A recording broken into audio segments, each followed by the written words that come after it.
અમદાવાદનો અતિ વ્યસ્ત અને પ્રતિષ્ઠિત ગણાતો આઈઆઈએમ વિસ્તાર, જ્યાં આવેલું છે એક દિવ્ય સ્થાન, જ્યાં હજારો ભક્તોની અતૂટ આસ્થા જોડાયેલી છે.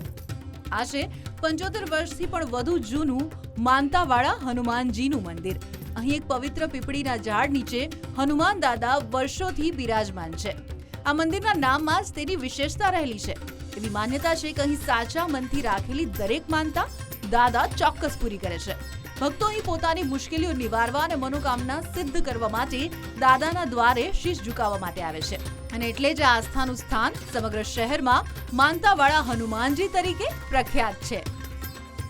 मैंने रील्स भी देखा था और मैंने जो मेरी गुजराती फ्रेंड है तो उसने भी मुझे बताया था कि मानता हनुमान मंदिर में जो भी हम मन्नत रखते हैं तो वो मतलब पूरी होती है.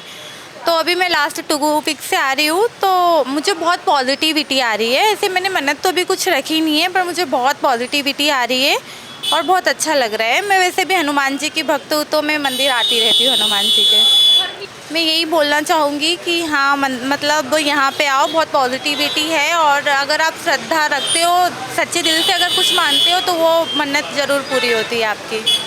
जय श्री राम. મંદિરની અનોખી પરંપરા મુજબ માનતા પૂરી થતા શ્રદ્ધાળુઓ અહીં શ્રીફળ અર્પણ કરે છે. ખાસ કરીને મંગળવાર અને શનિવારના દિવસે શ્રીફળના ઢગલા અને તોરણો ભક્તોની અતૂટ શ્રદ્ધાની સાક્ષી પૂરે છે. હનુમાનજીની સાથે અહીં પીપળેશ્વર મહાદેવ, આયશ્રી ખોડિયાર માતા અને શનિદેવ પણ બિરાજમાન છે, જ્યાં નાનકડા ડેરી જેવા મંદિરને વધુ શક્તિશાળી દેવસ્થાન બનાવે છે. મંગળવાર અને શનિવારે અહીં ભક્તોનું ઘોડાપુર ઉમટે છે. સાંજની આરતીના ઝાલર અને નગારાના નાદથી સમગ્ર વાતાવરણ ભક્તિમય બની જાય છે.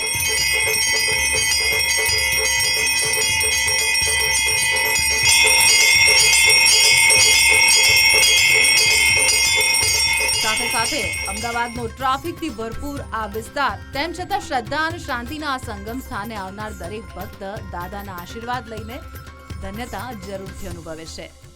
એટલે આ તો બહુ જ જૂનું મંદિર છે અહીંનું, એટલે આના વિશે તો ખ્યાલ જ હતો. હું પ્રોપર અમદાવાદમાં વર્ષોથી રહું છું અને હું લગભગ છેલ્લા 2-2.5 વર્ષથી નિયમિત દર શનિવારે આવું છું અહીંયા દર્શન કરવા. અને માનતા રાખવાથી પૂરી થાય છે, બરાબર, એ વાત સાચી છે. 100% મેં પોતે અનુભવ કર્યો છે. અને હનુમાન દાદાનું જે પણ સત છે અહીંયા છે, 100% છે. અને અહીંયા આવીને એક પોઝિટિવિટી મળે છે. અહીંથી જ્યારે હું દર્શન કરીને નીકળું છું, રિટર્ન થઉં છું, ત્યારે આમ એક અલગ જ ટાઈપની ફિલિંગ હોય છે આમ. એટલે એ મતલબ એક્સપ્રેસ નહીં થઈ શકે એ ટાઈપનું છે. તમે ક્યારે માનતાવાળા હનુમાનજીની મુલાકાત લીધી છે ખરી? કોમેન્ટમાં જરૂરથી જણાવજો.